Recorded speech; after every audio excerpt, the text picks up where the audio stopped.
나는 누구인가? 그렇죠? 나는 누구인가? 이 질문은 모든 인류가 아마 한 번쯤은 최소한 공통적으로 품어봤던 질문일 거예요. 그죠? 나는 누구인가? 철학자들만의 생각이 아니라 우리도 지난 중고등학생 때 사춘기를 거치면서 굉장히 지독하게도 이 질문에 시달리기도 했었죠. 심지어 아직까지도 이 질문에서 풀려나지 못한 형제 자매들도 있습니다. 나는 누구인가? 영어로는 Who am I? 일본어로는 이 시국에 무슨 일본어겠어요, 그죠? 이 시국에 무슨 일본어겠어요? 어쨌건 나는 누구인가? 어쩌면 이 질문에 우리가 그렇게 많이 이 질문을 하게 되는 건 당연한 걸지도 몰라요. 왜냐하면 사람은 기계가 아니잖아요. 그렇죠? 기계가 아니잖아요.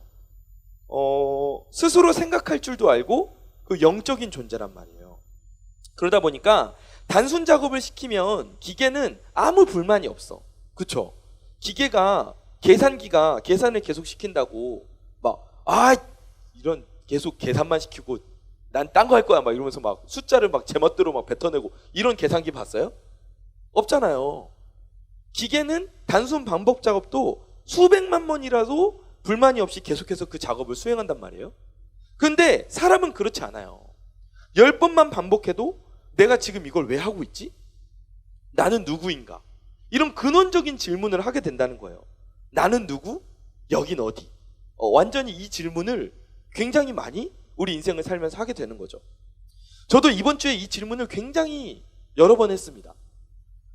화요일부터 금요일까지 예비군 훈련을 다녀왔어요. 그래서 목포 예비군 훈련장을 갔다 왔는데 아침 9시부터 이제 오후까지 예비군 훈련을 받았어요. 사람이 참 옷과 분위기가 정말 중요한 것 같아요. 이렇게 입고서는 어디 걸터 앉기도 뭐 하잖아요. 그쵸? 근데 이상하게 군복만 입으면 뭐 흙바닥이든 길바닥이든 막 들어눕게 돼요. 그래서 아마 또 옆에 보면은 다 들어누워 있어. 그러니까는 나도 같이 막 이상하지 않게 들어누울 수 있게 돼요. 문화인의 옷을 벗고 이렇게 굉장히 본능에 가깝게 이렇게 누울 수 있는. 여러분 길바닥에 누워 있는 목사님이 상상이 됩니까? 막 누워 있었어요. 근데 이번 주에 또 엄청 추웠잖아요. 엄청 추웠어요. 수요일이었던 것 같은데 이 예비군 훈련장이 산속에 있어요.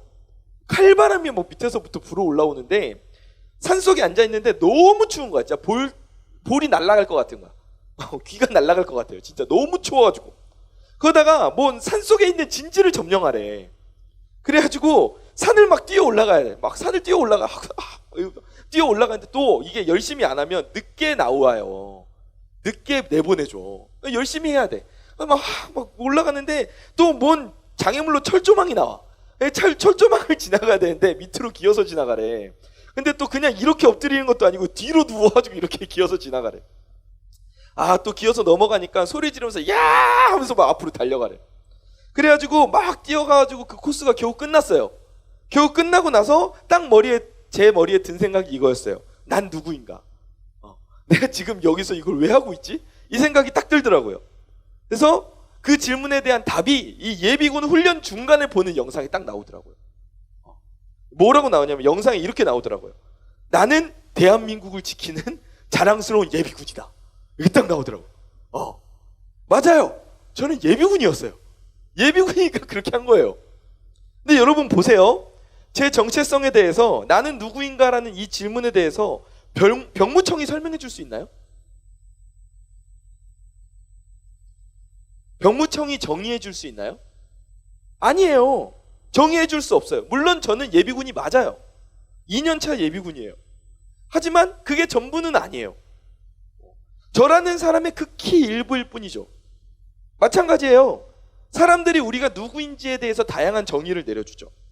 선생님이 내려주는 나, 친구들이 정의해주는 나, 교회에서 동역자들이 정의해주는 나, 그리고 부모님이 정의해주는 나, 나의 여러 가지 모습에 대해서 정의를 내려줍니다.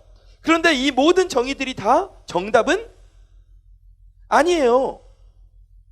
나의 모든 것을 다 설명해 주지는 못합니다. 교회에서는 신실하고 믿음이 좋은 형제 자매로서 정의가 내려졌다고 해도 실제 내 삶에서도 그 정의가 그대로 옮겨오는가? 우리 삶을 생각해보면 약간 아리까리하죠? 집에서 부모님께 짜증을 내는 내가 있고, 그리고 친구들과의 관계에서는 또 어떤 모습이 있는지는 우리가 다 알지 못해요. 나 스스로도 이 질문에 대해서 스스로 답하지 못해요. 나는 누구인가? 내가 설령 어떤 답을 냈다고 하더라도 그 답 또한 나를 전체를 다 알고 내린 정의는 아니죠. 나의 극히 일부를 보고 내리는 정의가 될 거예요. 그러면 이렇게 나는 누구인가라는 질문에 대해서 우리는 어디에서 정확한 답을 얻을 수 있을까요? 어디에서 정확한 답을 얻을 수 있을까요? 어디에서? 성경에서. 바로 정답이 나왔어요. 역시 우리 대학부는 대단합니다. 고등부는 아무도 대답 안 해요. 고등부는 아무도 대답 안 하는데 그래도 대학부는 한 명이 대답을 해주었어요. 너무 고맙습니다. 여러분, 핸드폰이 있으면 핸드폰의 구성 요소와 구동 원리와 부품에 대해서 누가 가장 잘 알까요? 그 핸드폰을 만든 사람이 가장 잘 알겠죠. 그죠?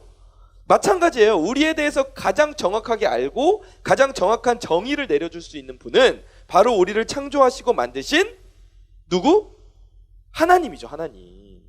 그러면 하나님께서는 우리를 어떤 존재라고 말씀하시는가? 오늘 본문의 1절 말씀을 다시 한번 읽어보겠습니다. 1절입니다. 시작. 야곱아, 너를 창조하신 여호와께서 지금 말씀하시느니라. 이스라엘아, 너를 지으신 이가 말씀하시느니라. 너는 두려워하지 말라. 내가 너를 구속하였고 내가 너를 지명하여 불렀나니 너는 내 것이라. 아멘. 이 말씀이 우리가 가지고 있는 나는 누구인가에 대한 해답이 되어주는 거예요. 포인트를 볼까요? 하나님께서 어떻게 말씀하세요? 몇 가지 포인트가 있는데 가장 먼저 야곱아, 너를 창조하셨대요. 하나님께서 우리를 창조하셨대요. 그리고 또 뭐예요? 내가 너를 구속하였다는 거예요. 이렇게 구속영장 이렇게 체포됐다는 게 아니라 내가 너를 구원했다는 거예요. 나는 너의 구원자라는 거예요. 그리고 마지막 줄에 뭐라고 되어 있어요? 내가 너를 지명하여 불렀나니 너는 누구 거라고? 내 거라는 거예요. 우리는 하나님의 소유라는 거예요. 아멘. 여러분 보세요. 우리는 누구입니까? 이 말씀대로 하자면 그럼 나는 누구죠?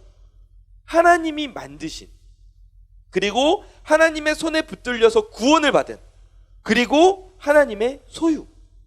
그게 바로 나라는 존재예요. 그게 바로 나예요. 그렇게 되면 우리의 가치는 어떻게 돼요? 이게 난데, 이게 나예요. 그러면 나의 가치는 어떻게 돼요? 동전을 수집하는, 혹시 동전 수집에 취미가 있는 형제 자매 있어요? 오! 있어요.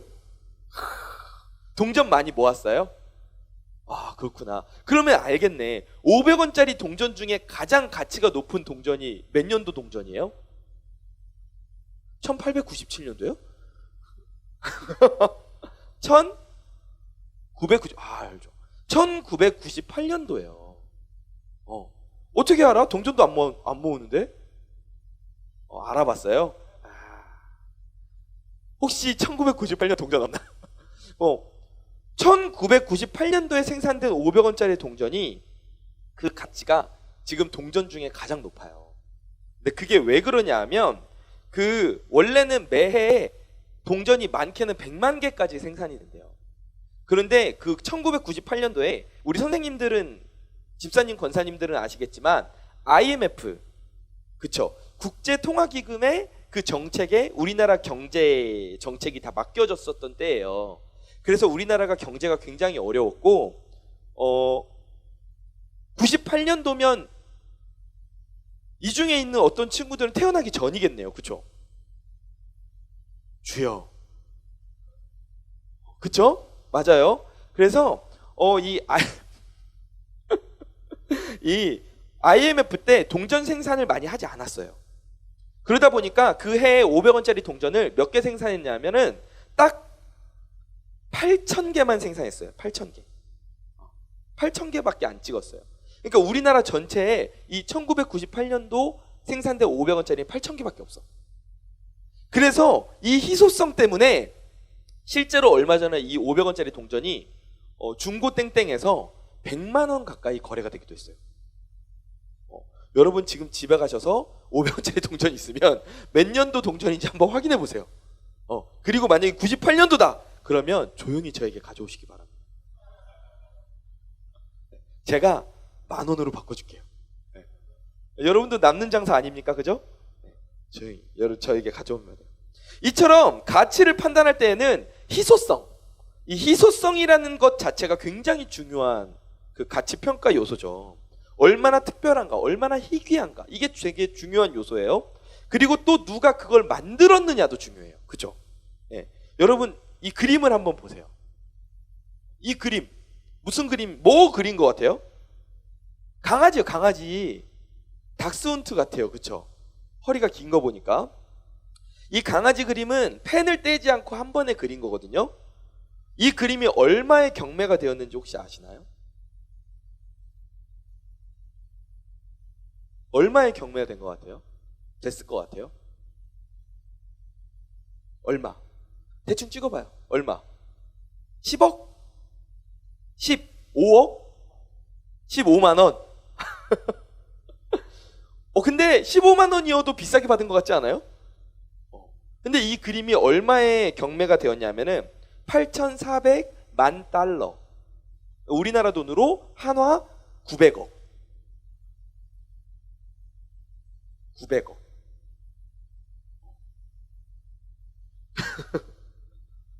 내가 그려도 지금 저 그리실 것 같아요. 그쵸?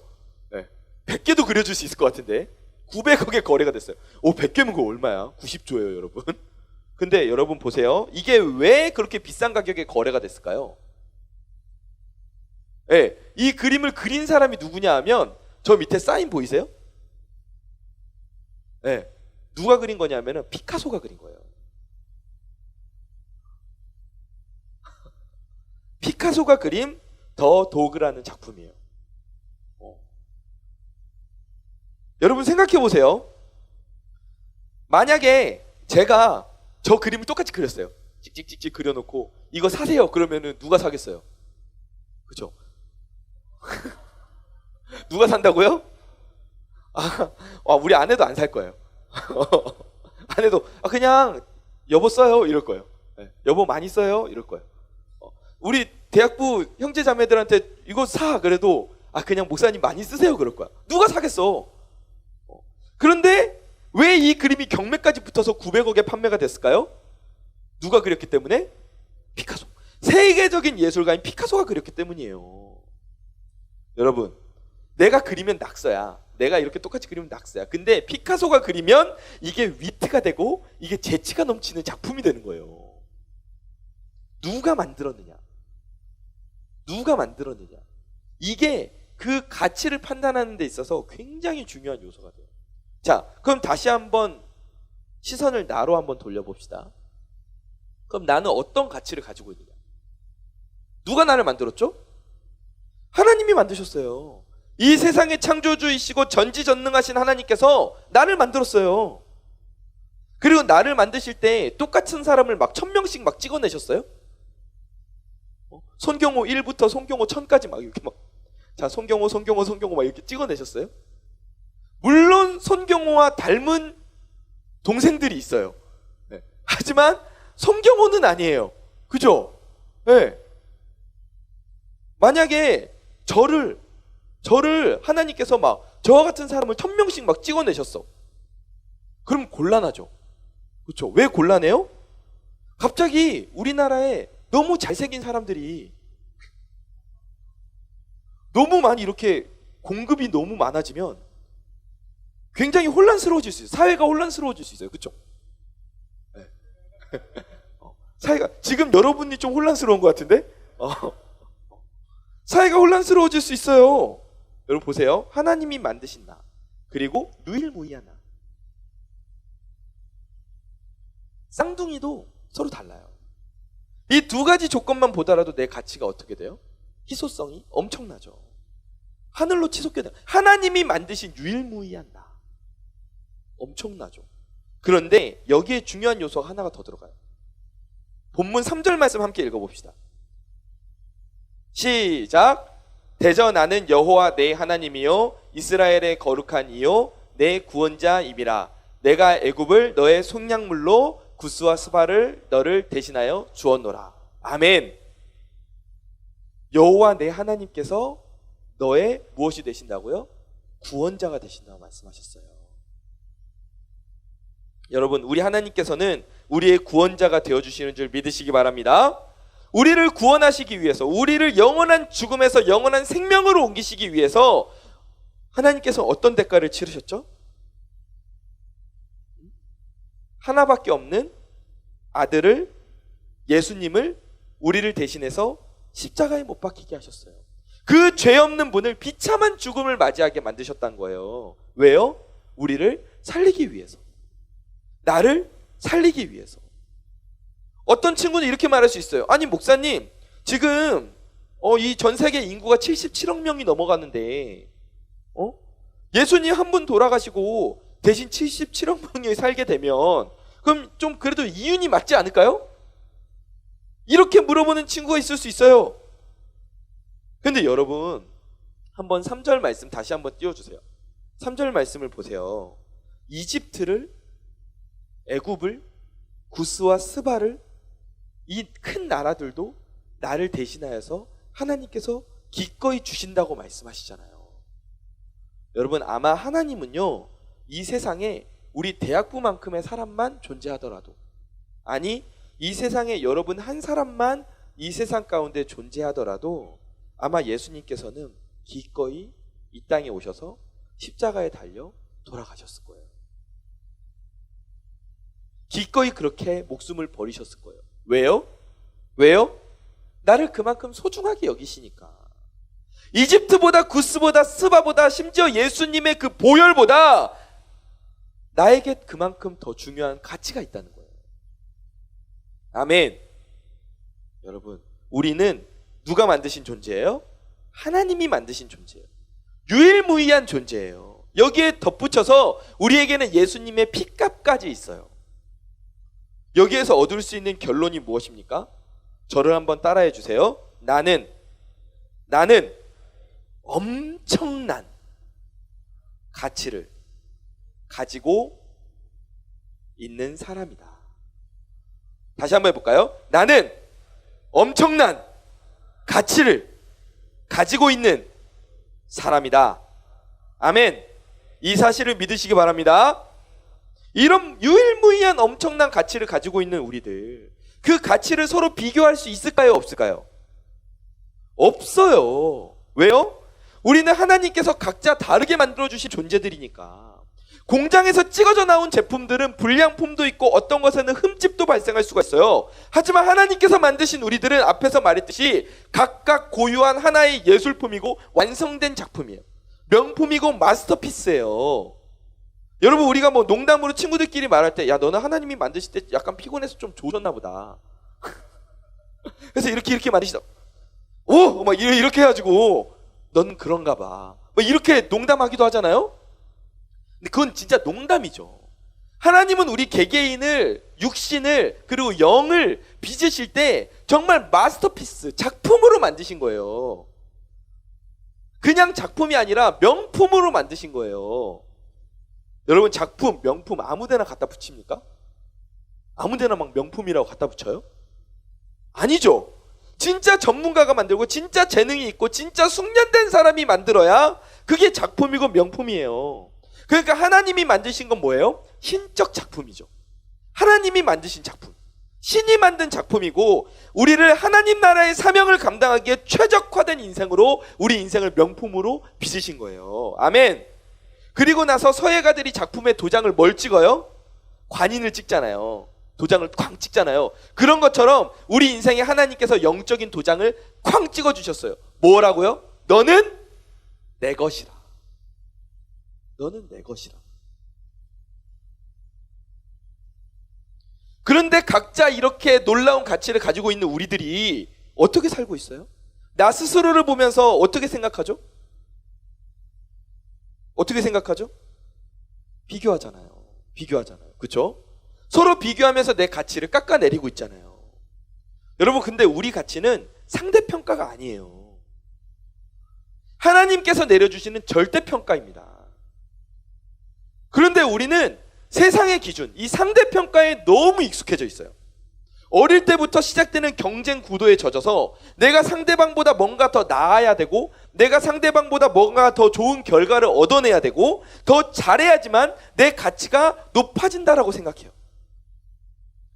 상대방하고 비교하면서 쟤는 나보다 더 좋은 대학 다니는데, 쟤는 나보다 더 영어 점수 시험 잘 나오는데, 영어 시험 잘 보는데, 그러면서 나를 상대적으로 부족하고 쓸모없는 존재라고 생각해요. 근데 이게 맞습니까? 맞아요? 아니에요. 이 모든 것은 다 사탄의 속임수예요. 우리의 스스로를, 나 스스로를, 그 가치를 낮아지게 만들고 하나님이 나에게 부여하신 그 고유한 명품적인 그 가치를 잃어버리게 만들려는, 그 기쁨을 잃어버리게 만들려는 사탄의 속임수예요. 사실 내 가치를 상대평가로 본다는 건 정말 위험해요. 왜냐하면 내 가치를 높게 평가하게 되고 낮게 평가하게 되잖아요. 그쵸? 이 계속 오르락 내리락 하게 되잖아요. 그러다 보면 내 가치를 높게 볼 때는 내가 교만해져. 난 쟤보다 좀 잘하는데 쟤는 좀 나보다는 아래지. 근데 반대로 내가 낮게 볼 때는 한없이 추락해요. 얼마 전에 안타까운 소식이 연예계에서 연달아 들려왔죠. 유명 연예인이 둘이나 스스로 목숨을 끊었어요. 그 아까운 목숨을 끊었어요. 정말 안타깝죠. 왜 그런 일이 생겼을까요? 물론 그들의 복잡한 사정이 있었을지 몰라요. 하지만 그들이 정말로 자신의 가치를 상대적으로 보지 않고 자신의 가치를 절대적인 그 하나님의 가치로 생각하고 있었다면, 하나님이 나에게 부여주신 그 절대적인 가치를 생각하고 있었다면 그 선택의 결과는 조금 달라지지 않았을까요? 내 가치를 상대적으로 볼 때는 어려운 일이 생기면, 힘든 일이 생기면 한없이 추락하고 깊은 곳으로 내려가요. 헤어나오기가 힘들어요. 그런데 여러분, 우리 자신을 명작으로 생각해 보세요. 명작이 그냥 탄생합니까? 그냥 탄생하나요? 아니에요. 피카소가 저 강아지 그림, 정말 강아지 같은 그림이죠. 근데 저 그림을 피카소가 그리기까지 얼마나 많은 예술적인 노력을 했겠어요.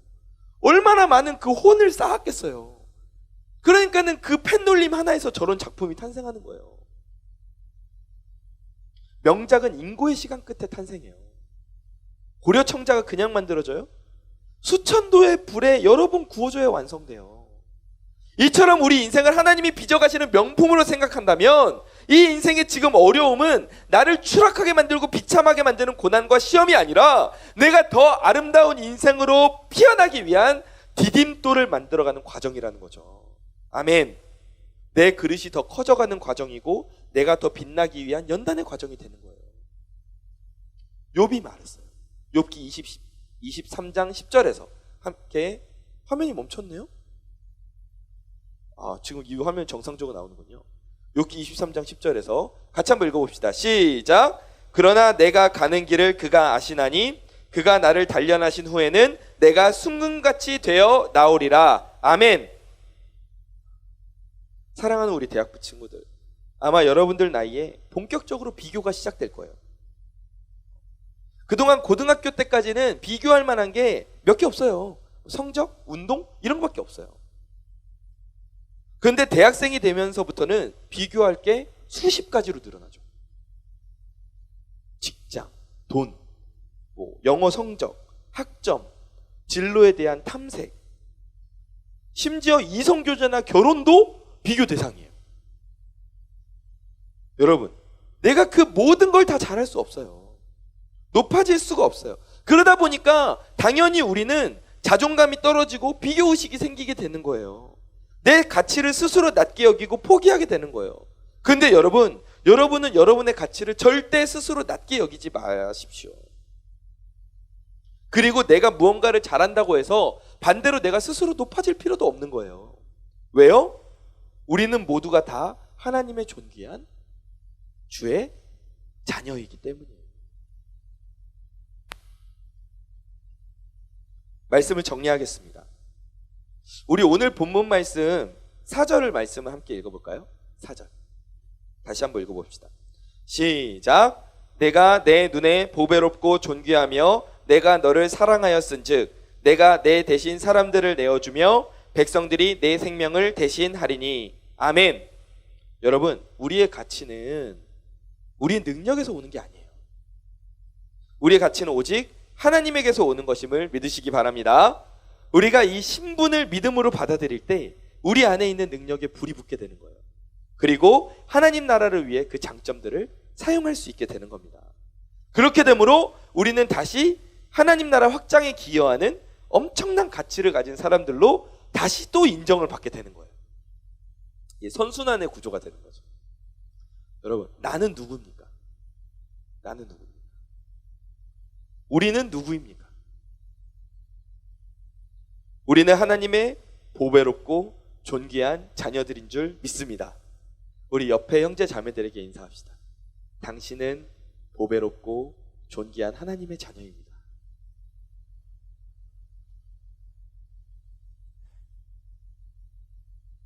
민망해요?